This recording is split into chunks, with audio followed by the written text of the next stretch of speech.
AEW President Tony Khan confirms talks with WWE Hall of Famer Bill Goldberg, saying they have a great relationship. Could this mean that Goldberg could be All Elite in the future? Tony Khan is asked in the Double or Nothing media scrum if AEW Collision's premiere episode will feature the return of CM Punk. We'll tell you what his answer was. MJF retains the AEW World Championship at Double or Nothing and has a lot to say in the media scrum after the show. Konosuke Takeshita turns heel. Does he join the Blackpool Combat Club? We'll have to wait and see. Bryan Danielson seemingly has called out Nigel McGuinness ahead of a potential match later on this year at All In London. Tony Khan appears at Double or Nothing and speaks about if Double or Nothing could remain in Las Vegas amid a lot of discussion about the crowd and the reaction of the crowd in Vegas last night. The Owen Hart Foundation men's and women's tournament kicks off last night at Double or Nothing with the opening ceremonies. Toni Storm is the brand new AEW Women's World Champion and also had a lot to say after the show. Tay Mello and Sammy Guevara announced that Tay Mello is pregnant. Adam Cole defeats Chris Jericho via referee stoppage. Orange Cassidy retains the International Championship. And Chris Statlander is the new TBS champion after ending Jade Cargill's undefeated streak.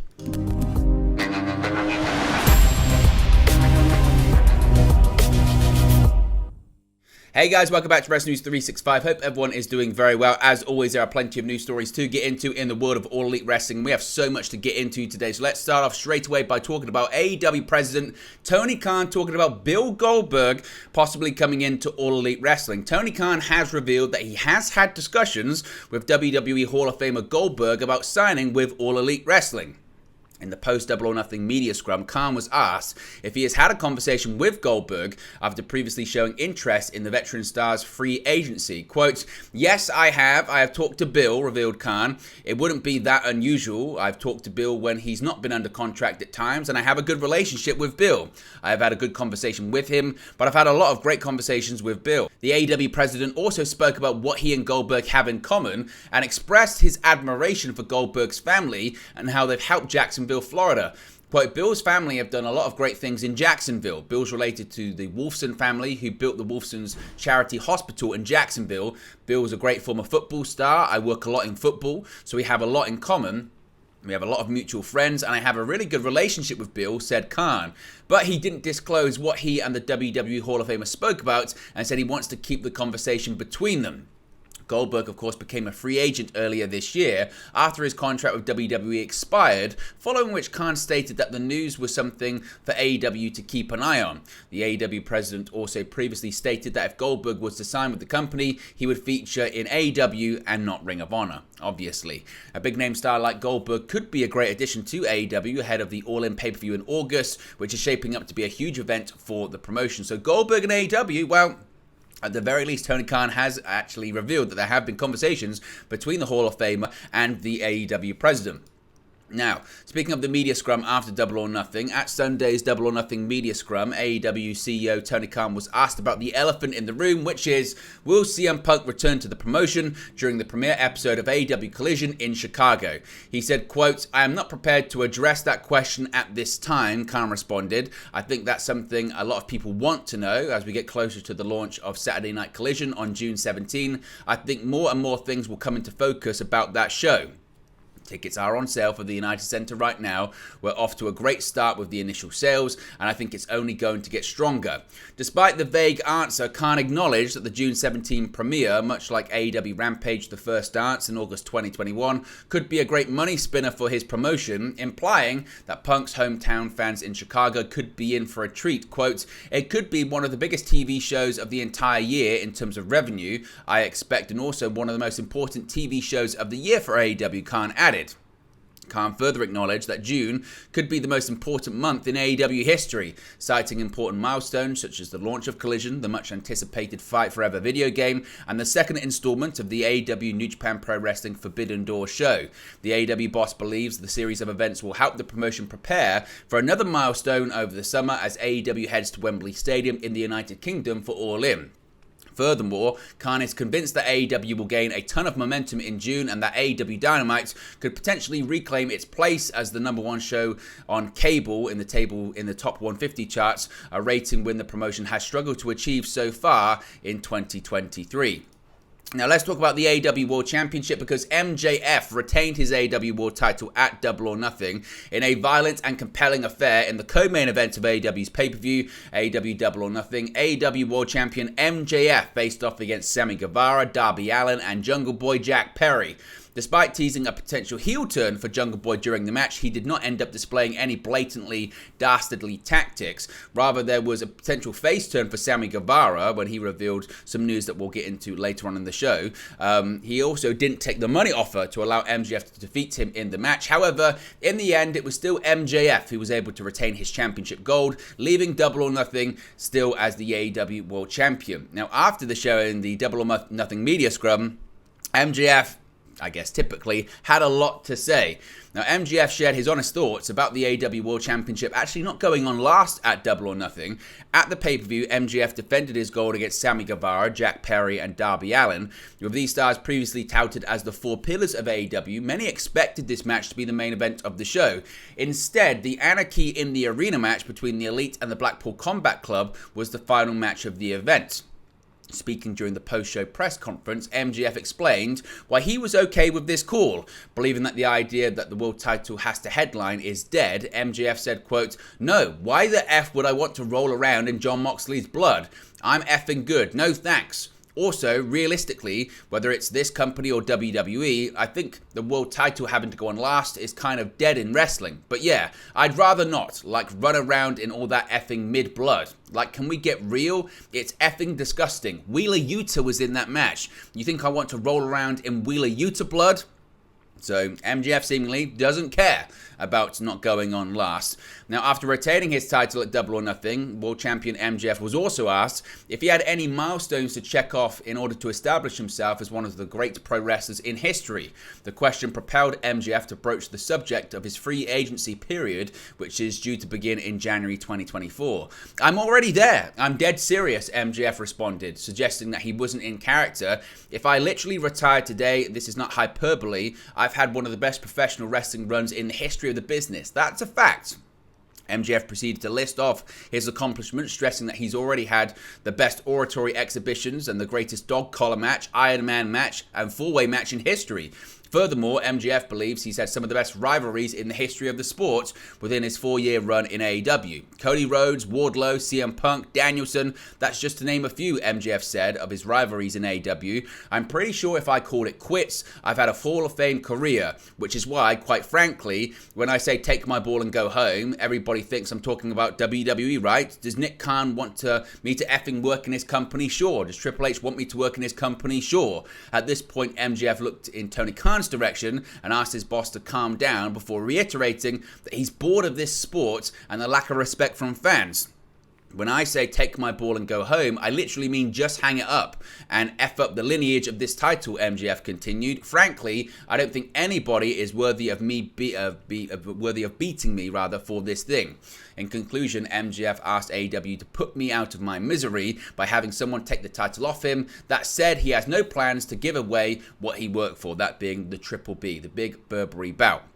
He was also asked about Forbidden Door and New Japan Pro Wrestling. Now, in the past, MJF has been very, very, very critical of New Japan, saying he has no interest in ever working for that company. Now, with AEW and New Japan Pro Wrestling's cross-promoted Forbidden Door event on the horizon, MJF was asked about his disdain for the promotion and whether he would be wrestling and defending the world title on the show. "Do I have to wrestle at Forbidden Door? F that. Oh, God. It's an effing indie fed, dude. I don't know, man. Jesus Christ. Look, with all due respect, their greatest legend probably couldn't lace my boots. I think I would make anybody on that roster look silly. I don't want to waste my time. I'm a very busy man," he said. "I think New Japan Pro Wrestling sucks. Except that Great-O-Khan guy. He effing pops me. I like him, but everyone else is the drizzling shits. I don't know. It just reminds me of a local indie fed." MJF's comments aren't the first time he's expressed his disdain for the promotion and the Forbidden Door event. This also isn't the first time he's expressed his liking for New Japan Pro Wrestling's Great-O-Khan.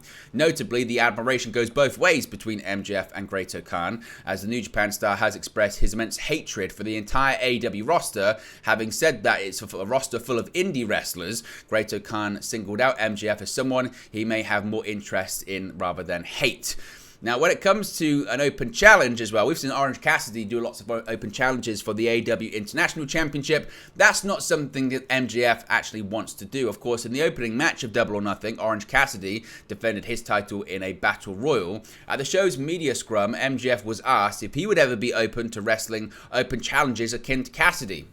He said, quote, "That's the dumbest shit I've ever heard in my effing life," he said. Again, let's talk about bad takes. MJF needs to wrestle more. Every time I wrestle, first of all, it's an effing classic, so I don't have a point to effing prove. I wrestle when I literally have to. I don't get paid by the effing hour. I get paid by a winner's mother effing purse. But when you're the world champion, that winner's purse is effing fat, dude, so I don't have to wrestle all the effing time. So let that Mark Orange Cassidy wrestle every single effing week. I'm a star. I don't need to wrestle every effing week. I wrestle when I feel like it.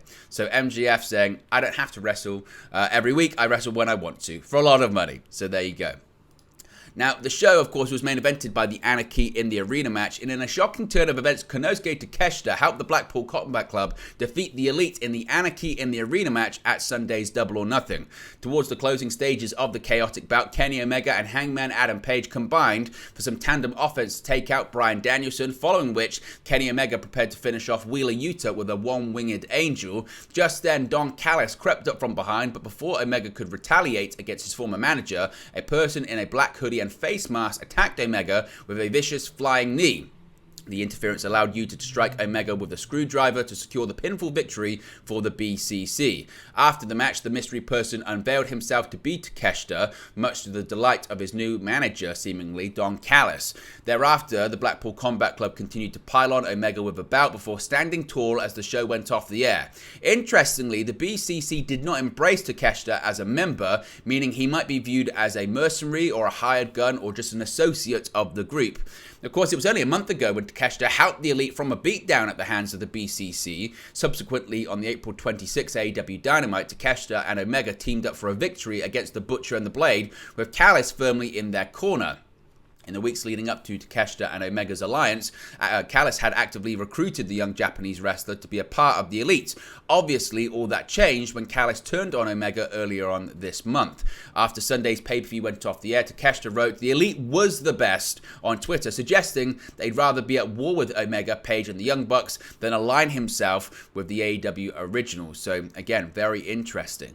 Now, some people think this is leading to a blood and guts match, but at the moment, the Elite has the numbers disadvantage. The rivalry between the Blackpool Combat Club and the Elite seemingly is far from over, and after his team's loss in the Anarchy at the Arena match, Kenny Omega hinted the Elite could call in reinforcements in their battle against Jon Moxley, Bryan Danielson, and the rest of the BCC, especially after losing an ally in Konosuke Takeshita, who betrayed the Elite at Double or Nothing.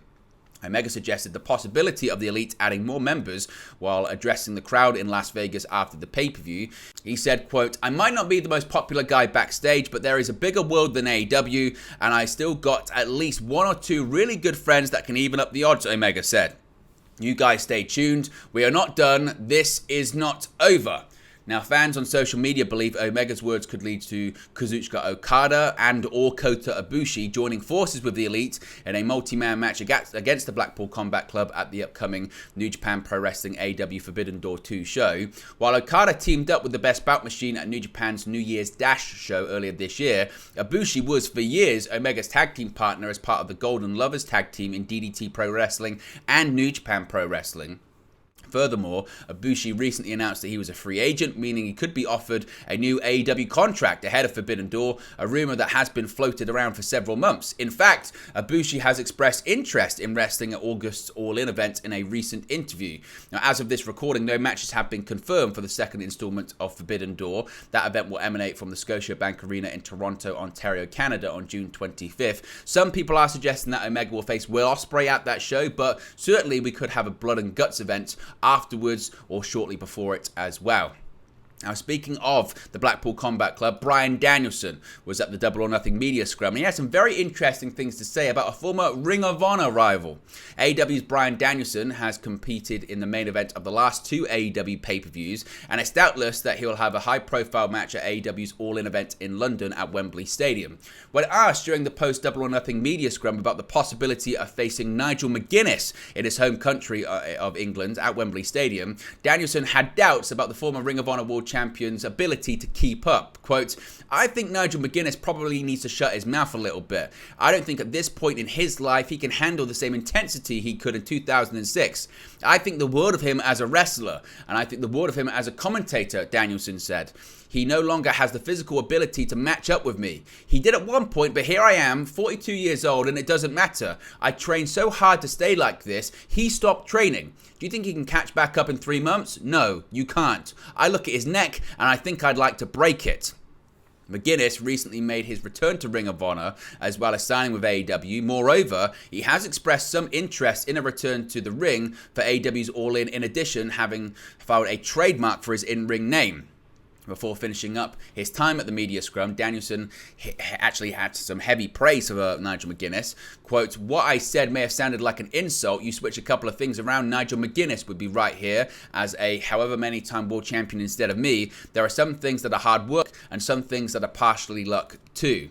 Now, he also was asked about working in creative. As Bryan Danielson prepares for the final lap of his career, he plans on donning more hats. It was earlier reported that the veteran wrestler will be aiding AEW CEO Tony Khan as it pertains to the creative direction of AEW Collision, the company's Saturday night show that premieres on June 17. At Sunday's Double or Nothing media scrum, Danielson did indeed confirm the reports. He said, quote, "I love working with Tony and I love working in AEW, Danielson admitted. "It's a lot of fun because sometimes before I even got here, Tony and I would talk on the phone sometimes for an hour and a half, 2 hours, and we'd just be talking about things and wrestling and that sort of thing. I think we have a lot of similar ideas on wrestling, and sometimes he says things to me and I'm like, oh my gosh, that's a great idea, and we riff off each other really well. When we do it, it doesn't feel like work. When you love wrestling, stuff like that is fun." Upon listening to the answer, a humbled Khan said Danielson's words mean a lot and was the highest praise he had ever received. Danielson explained why it's a no-brainer for him to expand his role as he spoke glowingly about AEW's young roster. "To see them grow in a year and a half I've been here is so rewarding," Danielson said. "Also, I've never been at a place where the company has so much heart for the wrestlers. And that is so meaningful and makes me feel so grateful for this place. It's great to have a second option to the company with the TV monopoly, but to do it with such grace, to be so successful so quickly, it's unbelievable." Now, of course, Danielson had similarly helped out the WWE creative team during the final year of his run with the promotion. In an earlier interview, Danielson described the experience as a lot of fun. Certainly something now he's going to be continuing with All Elite Wrestling. Now, there was a lot of discussion at Double or Nothing last night about the crowd and slower ticket sales and maybe a quieter crowd that wasn't really what you would expect from an All Elite Wrestling pay-per-view. Now, AEW's Double or Nothing show saw slower ticket movement in the month leading up to the pay-per-view, and it's no surprise that AEW CEO Tony Khan was asked about potentially moving the event out of Vegas during the show's media scrum. When musing over moving Double or Nothing or adding more events to the week of the event, Khan kept his response light-hearted. He said, quote, "Well, I guess the partnership with UFC is out," he joked, "but I would say that I love Las Vegas. I really have had such a great experience this week in all of the shows we've done here, and I think this is a great venue for it. I haven't decided about next year's pay-per-views yet for any of them, but I think this is always a great venue for Double or Nothing. It certainly would be potentially great to come back here to T-Mobile and do that, but there's a lot of great places that are seeking our services. There's some places we've done TV this year where they've been calling out for our pay-per-view, something to consider, but certainly this has been a great venue for us. I really love doing it here at T-Mobile, so I'm very open to staying here." Of course, Khan's quip about a UFC partnership being off the table was in reference to the recent WWE-UFC merger, which was announced during WrestleMania weekend. While ticket sales for Double or Nothing didn't see a lot of speed and movement, AEW's upcoming All-In event from Wembley Stadium has already sold a staggering 65,000 tickets in a very short amount of time, and still plenty of tickets to go until they hit the 90,000 mark. Now, speaking of Tony Khan, he actually made an appearance at the buy-in for the AEW Double or Nothing event. On hand for the announcement alongside Dr. Martha Hart, Tony Khan made a special appearance, complete with an impressive headwear. Tony Khan came out in front of the crowd in a fun hat, somewhere between a fedora and a cowboy hat in homage to the plan for the Owen Hart Foundation Cup tournament, not only kicking off in Canada, but culminating in a special place. According to the announcement, the Owen Hart Foundation Cup tournament will conclude on July 15 in Calgary, Alberta, Canada, to coincide with the Calgary Stampede. And despite last year mentioning that fans could come in their finest fascinators for the tournament final, the headwear of choice has now been updated to a more Stampede themed. Participants of the tournament were not revealed during the announcement. However, tournament championship bouts as won by last year's tournament winners, Adam Cole and Dr. Britt Baker, DMD, were on display. So that indeed is going to be happening throughout the summer, and it's going to conclude in Calgary, which I believe is going to be again on a Saturday at that Collision, another Collision show. Now, what's quite interesting is at the show's media scrum, AEW CEO Tony Khan commented on the circumstances of this year's tournament, as well as a legend he'd love to see participate in the tournament in one form or another. Quote, "I think it's very cool for the company that our Canadian tour will coincide with the Owen Hart Cup. I think it's very fitting. We've got Forbidden Door coming up, and Owen Hart is a former IWGP Junior Heavyweight Champion. There's great history that goes with Owen Hart and New Japan Pro Wrestling," he said. "Having the Owen Hart tournament kick off in Canada around Forbidden Door, we have this great partnership with New Japan, and he's been a great champion for them. I think it's very fitting." Going a step further, Khan had one of Hart's New Japan Pro Wrestling opponents in mind for an appearance in this year's tournament. "Wouldn't it be amazing if we could get Jushin Thunder Liger over to Canada? I think it'd be great if Jushin Thunder Liger can come over, and I'm optimistic he'll be able to do that." Liger, of course, retired from in-ring competition in the early months of 2020 after an illustrious career that saw him hold many championships across many promotions. He was set to be inducted into the 2020 class of the Hall of Fame before the COVID-19 pandemic caused that year's Hall of Fame to be postponed until the following year. So I don't think he's going to wrestle in it or anything like that, but certainly he could maybe appear or have some form of appearance maybe. Toni Storm is the new AEW Women's World Champion after being battered backstage by the Outcast on AEW Rampage in the setting of reportedly a legitimate injury for the champion Jamie Hayter. Ahead of the match last night, another mugging, putting over the decreased capacity of the AEW Women's World Champion Jamie Hayter. She wasn't able to make her entrance as she was instead being beaten to the ring by the other two outcasts, Saraya and Ruby Soho, while Hayter bravely sold shoulders on, agreeing to start the match and still putting up a brave fight. Unfortunately, the champion could not be saved, even with an assist from Dr. Britt Baker, DMD, and Hikaru Shida to chase off the other outcasts in an attempt to set the match back on track to a one-on-one bout. But in the end, it was Toni Storm who was able to best the champion to gain the pinfall victory and become the brand new AEW Women's World Champion. She was asked by a variety of topics throughout the AEW media scrum after the event. She was also asked about winning the championship and not having the interim title around her. Of course, ahead of All Out 2022, Thunder Rosa revealed that due to her injury, she was unable to compete at the event. Instead, Rosa defending her gold. A match for the interim AEW Women's World Championship took place instead. Toni Storm was ultimately victorious in the bout and reigned as the company's interim champion, while Thunder Rosa held the official title while she was on the shelf. Storm reigned with the gold for 76 days before dropping the interim title to Jamie Hayter at Full Gear last year. On the following edition of Dynamite, Thunder Rosa officially vacated the gold, and AEW retroactively made the interim title reign an official one, while AEW now recognises Storm's reign as an official one. Throughout the entire time she held the title, she was referred to as an interim champion. At Double or Nothing, she defeated Hayter to win the AEW Women's title for a second time. During the post-show media scrum, Storm noted that her victory felt special this time, noting that this is how her last run with the gold should have felt. Criticising the decision-making surrounding the interim and official titles, Storm said, quote, "It felt extra special this time. I'm sure we can all agree that the interim thing was bullshit, right, Tony? Crazy. That was a tough, terrible time. It feels great because this is what it should have been the whole time." So Toni Storm very happy about that. She was also asked about Mercedes Moné. She asked about what's next for the Outcast, and Toni Storm said, "Continue to see the same violence every week, the same bullshit every week. It's going to be great. Now that I'm on this momentum, we have taken back what is rightfully mine. It's only going to get worse for all the women in the locker room, every single one of them, and they should look at Jamie Hayter as a good example of what can happen to them." When Dave Meltzer asked Toni Storm about if she would be interested in facing Mercedes Moné or having her join the Outcasts, she said, quote, I mean, I don't know about the group. I don't know if she's Outcast material. I'll whoop her ass as well. I'll break her other foot. It'll be good. Now, Tony Khan had hinted that maybe there might have at one point been some plans for Mercedes Moné in AEW, particularly at Forbidden Door, but obviously with this possible broken foot or broken ankle or something like that, that might have to wait a while. Now, Adam Cole defeated Chris Jericho last night at Double or Nothing, and it was certainly a strange one. Now, Chris Jericho was accompanied to the ring by the Jericho Appreciation Society in this unsanctioned match. Adam Cole was also not alone. He brought with him the Special Enforcer Sabu as well as Roderick Strong. The aforementioned wouldn't be the only surprise stars of the match. After brawling at the beginning of the match, eventually Strong, Sabu and the JAS members at ringside brawled to the back as Cole and Jericho went one-on-one. That is until there was a run out from Cole's real-life partner and past victim of Jericho's hit squad, Britt Baker. With Baker coming out to knock around Jericho with a kendo stick, she was only briefly interrupted by Saraya. However, when Saraya quickly became the target of Baker's rage, she instead opted to run away to the back, with Baker giving chase as the unsanctioned match continued. In the end, Adam Cole seemingly took Chris Jericho to the absolute limit, winning the bout via referee stoppage. Now, the match ending via stoppage in the way that it did caused a lot of confusion and caught people off guard given the unsanctioned stipulation. After the match and later on in the show, Jericho and Saraya cut a promo backstage. It was announced that we're going to be getting a mixed tag team match on Dynamite this week. Jericho and Saraya versus Baker and Cole. But what did you think of that finish? Let me know your thoughts about that in the comment section below.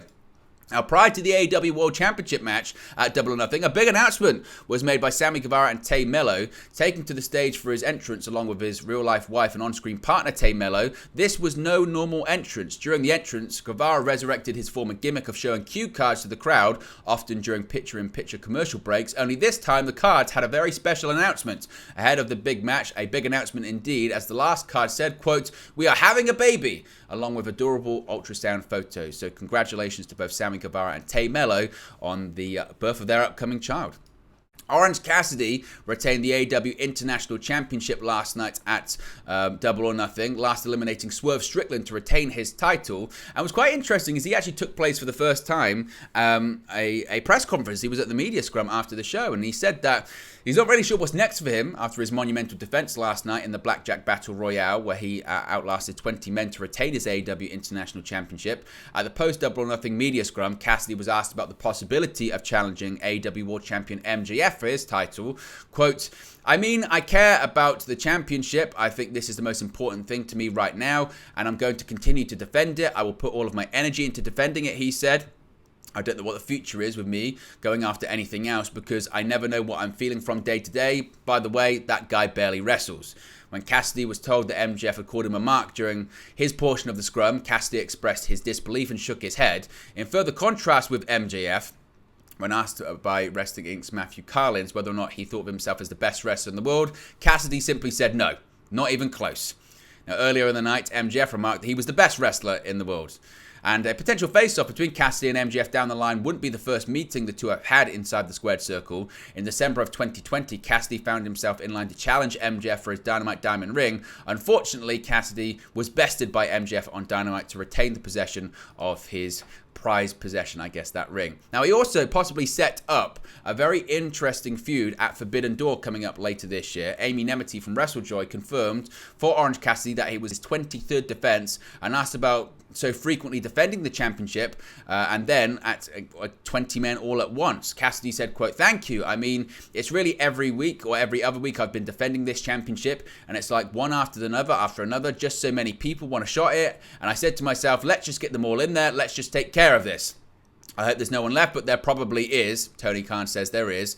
"I figured that there was a really long list, right? And I just knocked 20 of them, but I guess wait for the next one." Now, later on in the scrum, Orange Cassidy didn't seek to restrict his future title opportunities, noting that he was open to pursuing other tag team or trios titles because, of course, he's pretty sure that his backpack can hold more gold. And he also commented on potential opponents for the upcoming pay-per-view Forbidden Door, saying that there was someone that had been creeping around Ring of Honor calling himself a champion, name-dropping Zack Sabre Jr. before swiftly moving on. So, could we see Orange Cassidy versus Zack Sabre Jr. at Forbidden Door? That would certainly be very, very interesting.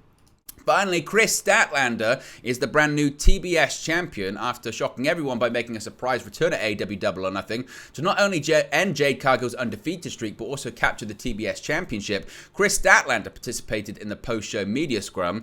When asked by Amy Nemety from WrestleJoy how Statlander might see her TBS championship reign, she said, quote, "I would say aim for the stars and hopefully I can have a reign as long as hers, and if that doesn't happen, I want it to be fulfilling for me, not just me, but for the company, for the fans. I want everything I do to mean something. I don't want to say it has been a long time coming, but I had to blow out 2 knees to get here, and a lot of times recovering from injuries like that. I've said a lot of self-doubt a lot of times, but I'm not only going to prove to everyone that I deserve to be champion, but also take the time to prove it to myself as well." Now, when it comes to Jade Cargill, lots of people were surprised to see her lose the championship in the manner that she did. Chris Statlander is back, and Fightful Select has some details around the situation after she won the TBS championship. Statlander, according to Sean Ross Sapp of Fightful Select, has been planned as the person to take the TBS title from Jade Cargill for quite some time, dating back at least several weeks, Fightful have learned, and there's more than meets the eye when it comes to this one. Fightful are reporting that they have learned that Jade Cargill is slated to take some time off soon, if not immediately, before returning to the ring with a personality shift down the road. Statlander has been on the road with AEW often during her recovery and was actually working out in the ring ahead of a recent AEW Dynamite, so by all accounts, Cargill's going to take some time off and then she's going to come back and we're going to see a different version of the former TBS champion. But there you go, guys. That's the AEW news for you today. Be sure to smash a like on the like button. Be sure to subscribe bottom right-hand corner. Remember, you can join the WN365 roster by clicking that join button, and I'll speak to you again very, very soon. Hey guys, thank you for watching, listening, streaming, or however you come across this video today. Be sure to click on the video on the right there to watch our next video, or click the bottom there to subscribe, or the bottom right hand corner. Thank you very much, and I'll speak to you again very soon.